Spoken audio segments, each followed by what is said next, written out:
All right, so let's take a look at what has been on the social media trends this week, and it's such a spread, mostly dominated by politics this week, but Ayanda Sishi Wigzell is here to make sense of it all for us. She is a freelance journalist, and lovely as always to see you on a Friday.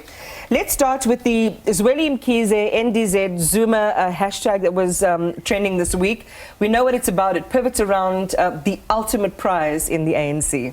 The presidency of the African National Congress. Good evening to you, Iman, and good evening to all the viewers of the SABC. Yes, so Zweli Mkhize has put his hat in to be the president of the ANC, and he has been endorsed by the branches of KZN as well. So this week, all the branches are going into their branch general meetings in order to decide who it is that they're going to nominate for the conference that is coming up in December. So NDZ, Nkosazana Dlamini Zuma's name has also come up into the fore, and she has also put in her name in the ring to say that, yes, I am available should I be nominated. Zweli Mkhize as well. But what is interesting is that Jacob Zuma, who is 81 years old, has also put his hat in the ring for the position of chairperson. And we heard Gwede Mantashe say at the COSATU 14th Which we're going to get to in just a moment. In just a moment. He said that it was, and I quote, a joke. So we'll see, what's going to happen, because everybody now is vying for the top position. So I think that the president who's sitting right now is going to have his work cut out for him, especially with all of the legal issues that he is facing internally and also in Parliament as well. This is going to be a very, very interesting race in December. The stuff just writes itself, they say. Speaking of Gwede Mantashe, who you mentioned now in relation to Zuma's, kind of leaning in, he had to lean back actually this week following that unfortunate what do I want to say, appearance at the COSATU's conference. Or lack of appearance, let's call it what it is. He was heckled off the stage, not once but twice, at the 14th elective Congress of the COSATU Workers Federation, which happened this week. Zungiswa Losi has been re-elected as the president of the COSATU Federation, and she has warned the ruling party that should they not change their ways and should they not actually respect the tripartite alliance, there's going to be trouble.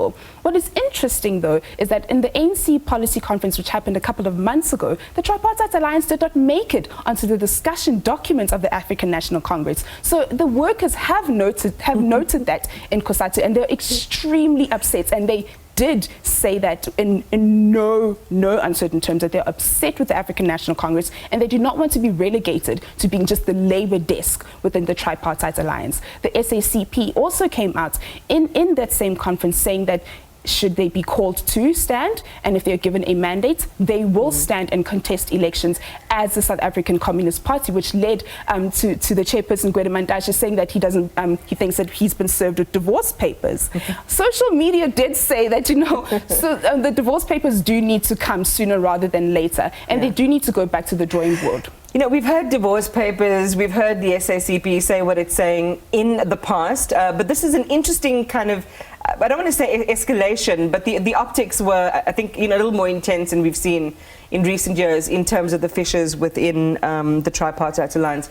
Talk to us about why Malema and Ndlozi were top of the trends.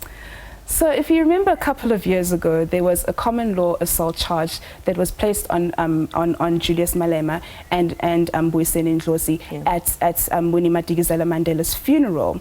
And now that court case has culminated in them being found not guilty. This has been a lengthy process. We know that they've been involved in other court cases pertaining again to this event that happened at this funeral. So now that it has culminated, Malema came out and said, that he is not guilty, that he'll be continuing to fight against white supremacy and against people who seek, to continue to put them through the court processes. So I think that this is definitely a win for them, but these court cases are going to keep on coming should this antagonistic relationship continue. It's interesting to see also just, the kind of variety of views, not only on this story, but on the others. Let's end with what happened today. The Hands of Joburg hashtag Palatse, hashtag Morero.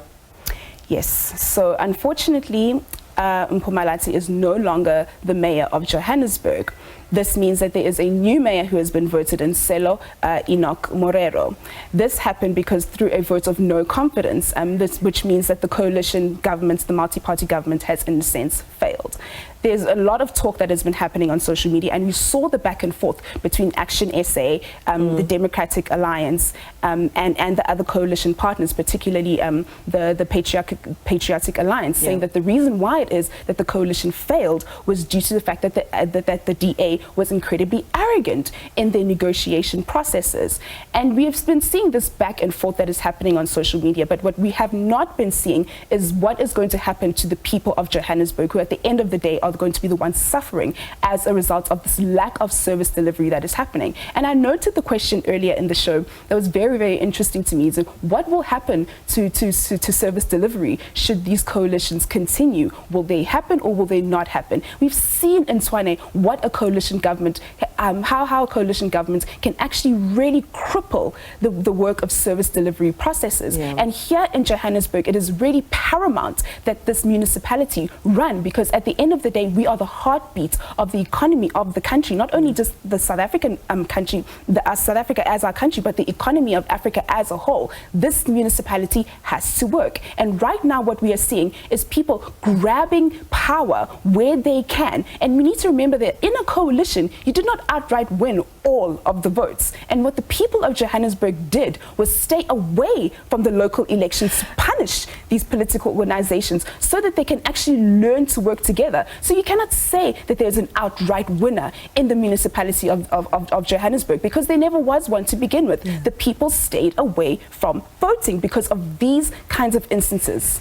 You're referring there also to the interview we did with political analyst Andile Swana, talking about, what comes first and where service delivery sits in all of this. And the maturity was the word that he used, that is needed when it comes to coalition governments. But this is why I look forward to Friday, because I love your passion. Unfiltered passion. Thank you, Ayanda, for joining us and for sharing your perspectives and your insights. Really do appreciate it. Ayanda Sishi Wigzell, our regular commentator here around the social media trend. She's also a freelance journalist.